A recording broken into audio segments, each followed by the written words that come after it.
లలిత వారి శ్రావణం ప్రత్యేక ఆఫర్. అన్ని బంగార నగలపై తరుగులో 1% తక్కువండి. డైమండ్ జ్యువెలరీకి క్యారెట్ కు 5,000 తక్కువండి. ఇతర షోరూంల ఆఫర్లతో పోల్చి చూడండి. నగలు అలాగే కొనాలండి. మీ దగ్గరకు వచ్చిన ఒక కేసులో ఒక కూతురు తన తల్లి ముఖాన్ని చూడను అని చెప్పేసి ఇలా మొహం దాచేసుకుంది అన్నారు కదా, ఆ కేసు గురించి చెప్పండి. ఎందుకంటే నిజంగా చాలా కుటుంబాల్లో ఇలాంటివి జరుగుతున్నాయి కాబట్టి ఇప్పటికైనా అలాంటి మహిళలు జాగ్రత్త పడాలి, భవిష్యత్తు ఎలా ఉంటుందో తెలుసుకోవాలి కాబట్టి మేము ఈరోజు ఈ కేసు గురించి మాట్లాడుతున్నాము. యాక్చువల్లీ ఇప్పుడు ఏంటంటే 25 to 35-40 ఇయర్స్ మధ్యన ఉన్న లేడీస్ ఫ్యామిలీకి సంబంధించి డిస్సాటిస్ఫాక్షన్ ఇన్ ద లైఫ్, అంటే మ్యారిటల్ లైఫ్ అవ్వచ్చు, ఫైనాన్షియల్ లైఫ్ కావచ్చు.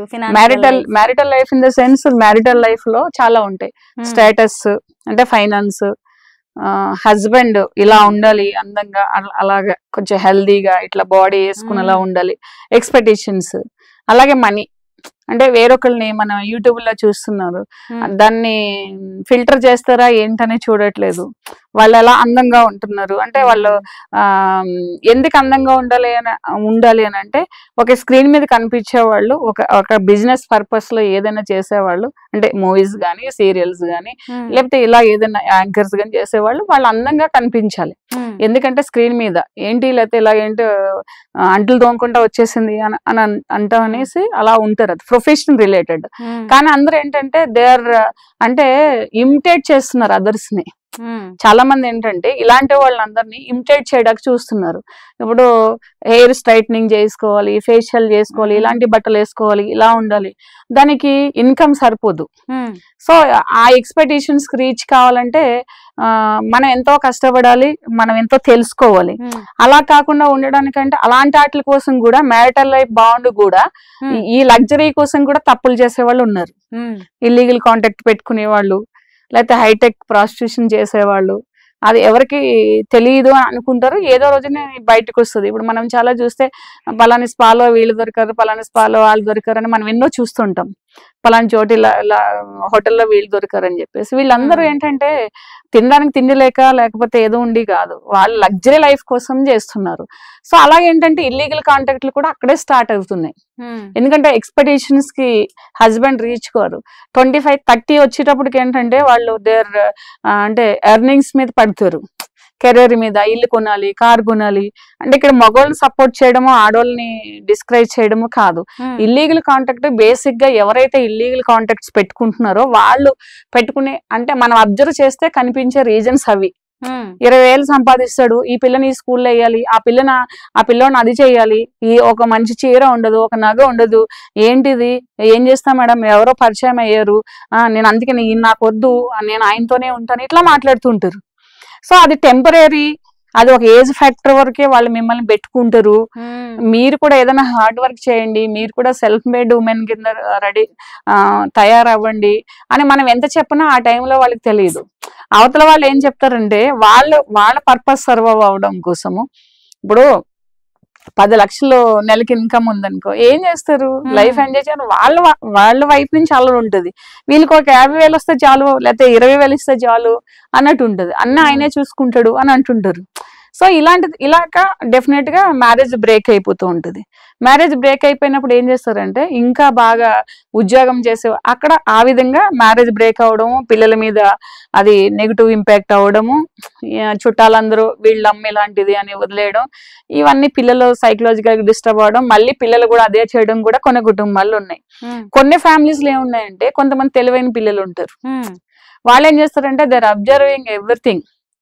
అమ్మ ఏం మాట్లాడుతుంది, మొన్న ఒక కేసు నాకు ఆన్లైన్ లోనే ఒక కేసు వచ్చింది. దాంట్లో ఒక ఇంటర్మీడియట్ చదువుకున్న ఆమె తన బాయ్ ఫ్రెండ్ నెంబరు ఆల్ఫాబెటికల్ లో రాసింది బుక్ లో. అంటే 1 అంటే ఏ, 9 అంటే ఐ. అసలు ఎంత తెలివండి, అలాంటి ఆలోచనే మనకు అసలు రాదు జనరల్ గా.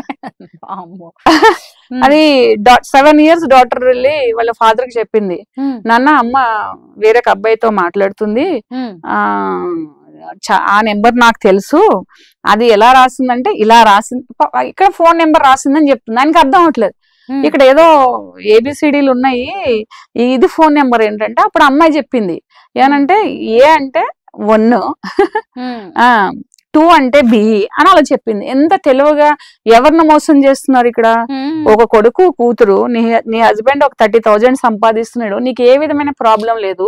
ఎక్కడికో ఫంక్షన్కి వెళ్ళి ఆ ఫంక్షన్ లో ఒకటి పరిచయం అయ్యాడు అని చెప్పేసి వాడి ఫోన్ మాట్లాడుకుంటూ నువ్వు ఇది చేసుకున్నావు. ఏమైనా నువ్వు వద్దు పో, నువ్వేంటి నీ సంగతి చూస్తా, నీ మీద 498 పెడతా, నువ్వు కొట్టావని పెడతా, నేను అది పెడతా ఇది పెడతాను అన్నది. ఇప్పుడు 7 years బేబీకి తెలిసింది అంటే మదర్ ఒక బ్యాడ్ రిలేషన్ లో ఉంది అంటే షీఈ్ అబ్జర్వింగ్ కదా అని చేస్తుంది.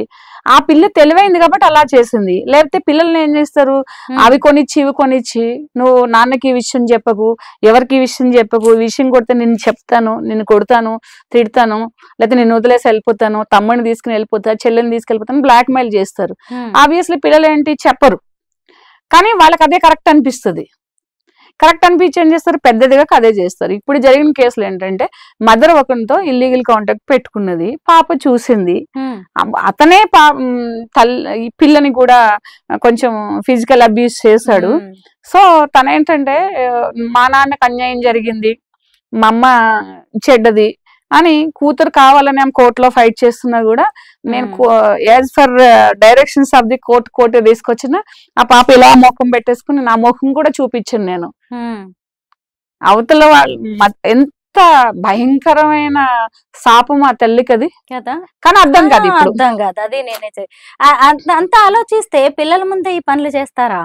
పిల్లల ముందు పిల్లల్ని నువ్వు ఎవరైనా వస్తే తలుపులేసి పిల్లల్ని బయట కూర్చోబెట్టే వాళ్ళు కూడా ఉన్నారు. సో ఇవన్నీ నిజమా అనిపిస్తాయి, కానీ ఇవన్నీ నిజాలు. తెలుసుకోవాల్సిన పరిస్థితుల్లో ఎంతో మంది సెక్సువల్ ట్రాన్స్మిటెడ్ డిసీజెస్ రావడం.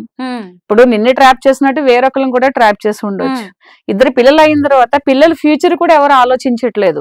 ఇప్పుడు నా మొబైల్ చూస్తే ఎంతో మంది పిల్లల్ని ఇచ్చేస్తామన్న వాళ్ళు, నేను ఇప్పుడు ఉంది ఈ పిల్లని తీసుకెళ్లి నేను విమెన్ అండ్ చైల్డ్ వెల్ఫేర్ వాళ్ళకి CWCకి నేను హ్యాండ్ ఓవర్ చేస్తానని చెప్పడం. మగవాళ్ళు నీ పిల్లలు ఉంటే నువ్వు నీతో రిలేషన్ నాకు వద్దు అని చెప్పడం. ఎంత భయంకరంగా ఒక మదర్ అనే ఫీలింగ్ కూడా మర్చిపోతున్నారు. పిల్లలు ఏదైనా రియాక్ట్ అయితే వాళ్ళని కాల్చటం. నేను చేశాను మ్యామ్ ఒక కేసు అలాగా. నువ్వెందుకు కిటికీలోని చూస్తున్నావు, నువ్వెందుకు డోర్ లోని చూస్తున్నావు, నువ్వెందుకు పక్క వాళ్ళని చెప్తున్నావు అనేసి వార్త పెడితే వాళ్ళు CWCలో కేసు ఫైల్ చేశారు, నానమ్మ బాబాయ్ వాళ్ళు. సో అతన్ని ఆమెని అరెస్ట్ కూడా చేశారు. లైక్ ఇలా చాలా జరుగుతున్నాయి. అంటే ఇవన్నీ కూడా మీడియాకి రావు, కానీ బాధాకరమైన విషయాలు ఏంటంటే పిల్లలు చేస్తే మనము వాళ్ళని కంట్రోల్లో పెట్టొచ్చు, వాళ్ళని మనం సరిదిద్దడానికి ఛాన్సెస్ ఉన్నాయి. ఒక బాధ్యత గల తల్లి తన రోల్ అనేది, తల్లి కోడలు భార్య, ఇప్పుడు కోడలు రోల్ అనేది తీసి పక్కన పడేయండి. ఎవరు అత్తగారిని మామగారిని చూడడానికి చాలా మంది ఇష్టపడట్లేదు. అంటే నేను ఎప్పుడు వీడియో చెప్పినా ఎవరైనా ట్రోల్ చేసేవాళ్ళైనా ఒకటి గుర్తు పెట్టుకోండి, ఎందుకనంటే ఆ పర్టికులర్ పర్సన్స్ గురించి మాత్రమే నేను మాట్లాడుతాను, అందరినీ గురించి మాట్లాడను నేను. సో ఒక బాధ్యత ఎలా ఉన్నా, సోషల్ రెస్పాన్సిబిలిటీ ఎలా ఉన్నా, పిల్లల్ని దృష్టిలో పెట్టుకుంటే చాలా బాధ అనిపిస్తుంది సొసైటీలో. వాళ్ళు పడే బాధ, వాళ్ళు మానసికంగా డిస్టర్బ్ అయిపోయేది చూస్తా ఉంటే అరే ఎంత చిన్న ఒక బర్డ్స్ లాగా మొగ్గల్లాగా విరవలసిన పిల్లలు ఎందుకు ఇంత అనారోగ్యకరమైన వాతావరణంలో పెరగవలసి వస్తుంది.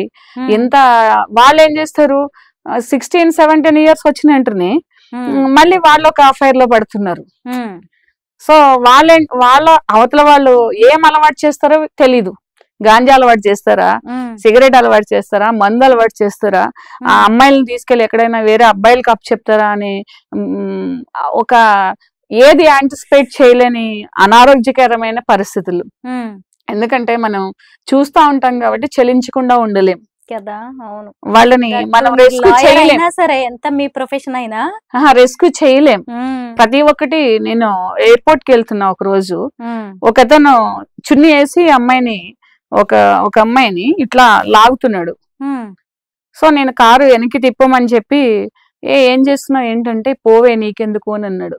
నేను చెప్పు తీసాను, ఇదేమన్నా నీ బెడ్రూమ్ అనుకుంటున్నావా, ఇది మెయిన్ రోడ్ మీద చేస్తే నువ్వు ఇదంటున్నావు, నేను 100 కాల్ చేస్తాను అది అంటే. అమ్మాయి వచ్చి మేడం ప్లీజ్ తాగున్నాడు ఏమనుకోకండి, మీరు మిమ్మల్ని అలా అన్నాడని వెళ్ళండి అన్నది. కానీ అక్కడ అదే నైట్ టైం అవుతుంది, అమ్మాయి చనిపోతుంది కదా. అవునండి. అది ఎలాంటి పరిస్థితులు ఉన్నాయి మెయిన్ రోడ్డు మీద. అవును. అంటే పట్టపగలే ఒక అమ్మాయిని మనము రెస్క్యూ చేయలేని పరిస్థితులు ఉన్నాయి అని అంటే ఏంటి కారణాలు ఇవన్నిటికీ కూడా? ఫ్యామిలీ కరెక్ట్ గా ఉంటే చాలా వరకు కరెక్ట్ గా ఉంటాయి. సో ఎప్పుడు సొసైటీలో మన వరల్డ్ లో చీకటి రాత్రి పగలు ఉన్నట్టు నెగిటివ్ పాజిటివ్ ఉంటది. ఒక రాత్రి టైంలో మనం హైదరాబాద్ రోడ్ల మీద తిరిగితే ఎన్నో చిదిలం అయిపోతున్న జీవితాలు ఉన్నాయి. సో ట్రాన్స్ ఉమెన్ కావచ్చు, లేకపోతే ప్రాస్టిట్యూషన్ చేసే వాళ్ళు కావచ్చు, కొత్తగా సిటీకి వచ్చిన వాళ్ళు కావచ్చు, లేకపోతే బెగ్గర్స్ కావచ్చు, లేకపోతే ఓల్డ్ ఏజ్ వాళ్ళు కావచ్చు, చిన్నపిల్లలు కావచ్చు, ఎన్ని అయిపోతున్నాయి. అన్నీ మనం చేయలేం. అట్లీస్ట్ అవి అన్నోయింగ్లీ జరగవచ్చు కొన్ని. కానీ ఇల్లీగల్ కాంటాక్ట్స్ అనేవి ఏంటంటే కొంతమంది ఆడవాళ్ళు తెలిసి వాంటెడ్లీ చేసుకుంటూ కుటుంబాలను పాడు చేసుకుంటున్నారు.